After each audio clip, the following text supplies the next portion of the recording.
Assalamualaikum warahmatullahi wabarakatuh. Ibu dan teman-teman semuanya, kami dari kelompok 2 yang beranggotakan Fadila Cahyawinda, Indah Juliana, Jihan Azeli, Rahmi Alisa Putri akan mempresentasikan terkait proyek rencana usaha bisnis plan yang kami namakan dengan Daponik dengan dosen pengampu Ibu Dr. Skunda Dilia Rosta MPD.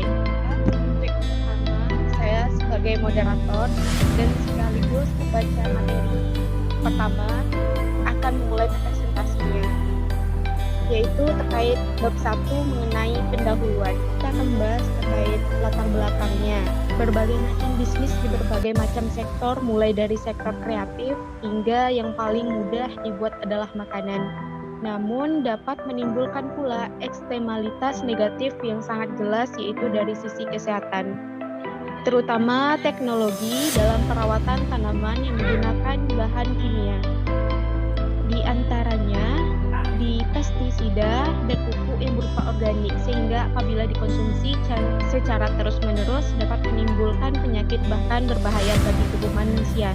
Berdasarkan pengembangan teknologi dalam bidang pertanian dengan cara hidroponik, penanaman tanaman dengan sistem hidroponik adalah teknik budidaya tanaman dengan memanfaatkan air dan tidak menggunakan tanah sebagai media tanam. Atau dengan kata lain, hidroponik adalah teknik budidaya tanaman dengan memanfaatkan air sebagai media tanam yang kaya akan nutrisi. Menanam tanaman dengan sistem hidroponik merupakan suatu metode yang ramah lingkungan. Dengan adanya pengembangan tanaman hidroponik ini diharapkan dapat mempermudah masyarakat dalam menjaga kesehatan masyarakat dalam mengkonsumsi tanaman, khususnya sayur-sayuran. Prospek pasar yang kami bidik untuk usaha ini ialah masyarakat pada umumnya, pasar rakyat, serta warung terdekat. Rumusan masalah yang akan dibahas adalah yang pertama, apakah bahan dan alat yang digunakan dalam budidaya daponik? Yang kedua, bagaimana proses pembuatan daponik? Yang ketiga, berapa modal yang digunakan? 4, bagaimana aspek pasar dalam penjualan daponik? 5, apakah strategi yang digunakan dalam penjualan daponik? 6, bagaimana analisis SWOT? 7, bagaimana pendapatan dalam penjualan dari daponik? Tujuan dari kegiatan ini ialah yang pertama, meningkatkan taraf hidup menjadi lebih baik. Yang kedua, untuk memperoleh keuntungan. Yang ketiga, untuk menerapkan jiwa berwirausaha di profil bisnis. Profil bisnis itu deskripsi umum perusahaan. Nama perusahaannya Daponik. Alamat perusahaannya di Kabupaten Padang Pariaman. Nomor teleponnya bisa dilihat, tanggal berdirinya yaitu 26 September 2021. Sedangkan alamat email perusahaannya ialah daponik2609@gmail.com. Baiklah, untuk penjelasan selanjutnya akan dijelaskan oleh Rahmi. Pada Rahmi, silakan.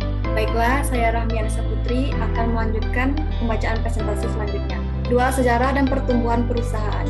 Daponik merupakan suatu usaha yang bergerak di bidang industri sayuran yang didirikan pada tanggal 26 September 2021 yang memiliki karyawan 4 serta sebagai pencetus ide usaha yang dinamakan dengan Daponik. Visi dan misinya yaitu pertama, visi menjadi produsen sayuran yang menghasilkan produk sayuran yang sehat untuk masyarakat Indonesia. Misinya yaitu berorientasi pada pemenuhan kebutuhan pasar dan menghasilkan produk sayuran yang berkualitas. Jenis usaha yang dikelola yaitu tanaman selada dengan memanfaatkan air dan tidak menggunakan tanah sebagai media tanamnya. Jenis tanaman hidroponik akan menghasilkan jenis tanaman yang bebas dari hama dan penyakit. Jenis usaha yang direncanakan yaitu kami merencanakan jenis usaha sayuran hidroponik tanaman selada yang alat bahannya mudah didapatkan, serta menggunakan teknik budidaya yang menggunakan air sebagai media tanamnya. Dan dalam perawatannya juga tidak perlu dilakukan penyiraman secara rutin. Market share. Yang pertama, segmentasi demografis. Segmentasi pasarnya atau target pasar ialah mahasiswi sains dan kalangan orang tua. Yang kedua, segmentasi psikografis. Namanya juga gampang dan metode yang digunakan juga sangat mudah serta alat yang diperlukan bisa didapatkan di mana saja. Segmentasi manfaat. Warna sayuran cerah dan tidak ada kerusakan. Daunnya segar dan tidak layu. Teksturnya tidak keras, batangnya mengandung banyak air, dari kotoran, ukurannya seragam dan tidak menggunakan pestisida. Strategi teknologi informasi. Yang pertama, strategi harga. Harga mempengaruhi permintaan, keuntungan, dan posisi produk pasar.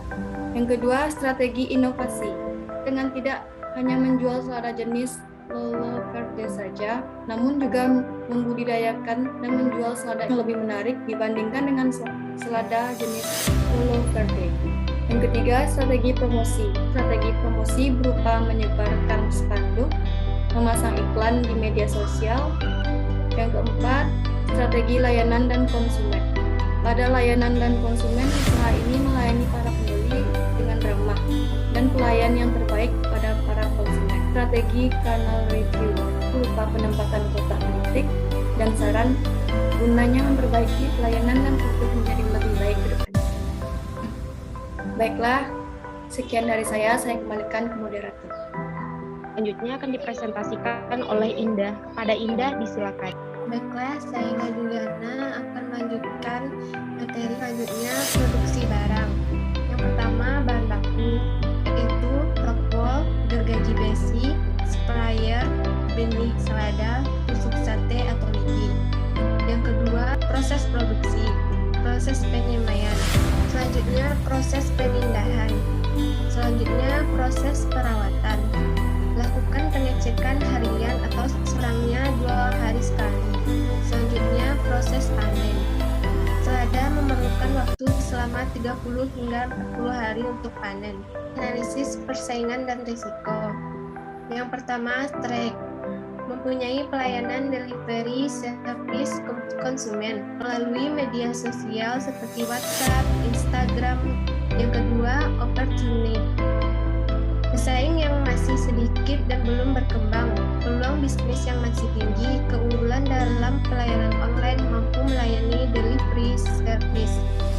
Yang ketiga, weakness. Merek usaha Daponik yang masih baru dalam bisnis ini menjadi tingkat kepercayaan konsumen atau keyakinan konsumen akan jasa ini masih meragukan. Yang keempat, threat. Yang A-nya kepercayaan konsumen, yang B internal usaha, yang C eksternal usaha. Selanjutnya aspek keuangan. Yang pertama yaitu rencana keuangan kami yaitu 9.965.000. Biaya produksi kami itu 2.650.000 dan total biaya produksi kami yaitu 220.000. Terima kasih. Kembali kepada moderator. Untuk pembacaan selanjutnya akan dijelaskan oleh Jihan. Kepada Jihan, disilakan. Saya akan membahas analisis kelayakan usaha. Pertama, data yang diperoleh yaitu biaya peralatan produksi untuk usaha selada hidroponik ini mencapai 9.965.000. Yang kedua, diperkirakan dalam 1 tahun atau 360 hari, usaha selada hidroponik tersebut akan dapat memperoleh sayuran sebanyak 1.500 tanaman atau 105 kg. Dan dalam sebulan bisa menghasilkan 10 modul, maka 105 dikali 2 sama dengan 210 kg. Sedangkan untuk harga selada hidroponik yang ditawarkan kepada konsumen ialah senilai 80.000 untuk 1 kilogramnya. Perkiraan biaya operasi dan perawatan yang dikeluarkan dalam 1 tahun ialah biaya nutrisi sebesar 1.500.000, listrik dan air sebesar 180.000, rockwool sebesar 2.400.000, benih sebesar 2.100.000, tenaga kerja sebesar 24 juta rupiah, biaya promosi sebesar 880.000 rupiah, pajak penghasilan 15%, dan selanjutnya seluruh modal yang diinvestasikan untuk usaha selada hidroponik berasal dari modal sendiri dan dalam kurun waktu 1 tahun sudah bisa mendapatkan keuntungan. Metode yang digunakan dalam analisis kelayakan usaha ini yaitu metode payback period. Yang pertama yang perlu kita lakukan yaitu perhitungan penyusutan atau depresi per tahun.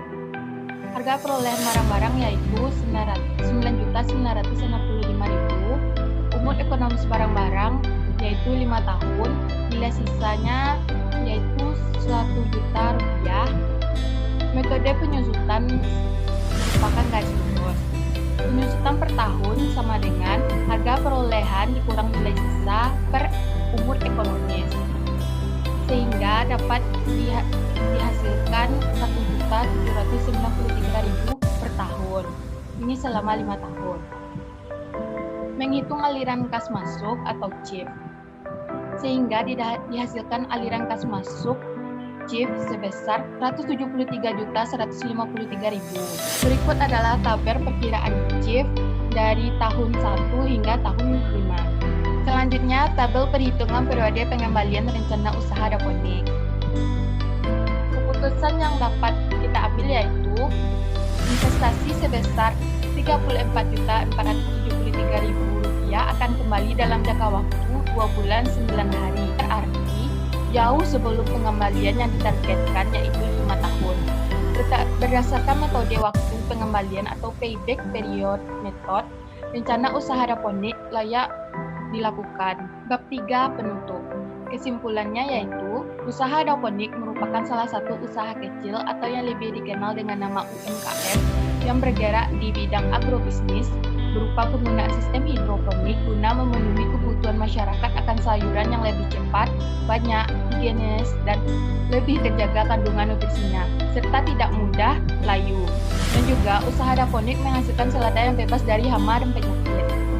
Saran dari proposal usaha ini yaitu mencari link untuk memasuk sayuran ke restoran dan usaha kuliner, lebih memperhatikan sayuran agar tidak terkena hama, meningkatkan proses produksi sehingga dapat meningkatkan laba usaha. Baiklah, hanya itu yang dapat disampaikan oleh kelompok kami. Lebih dan kurangnya kami ucapkan maaf. Terima kasih.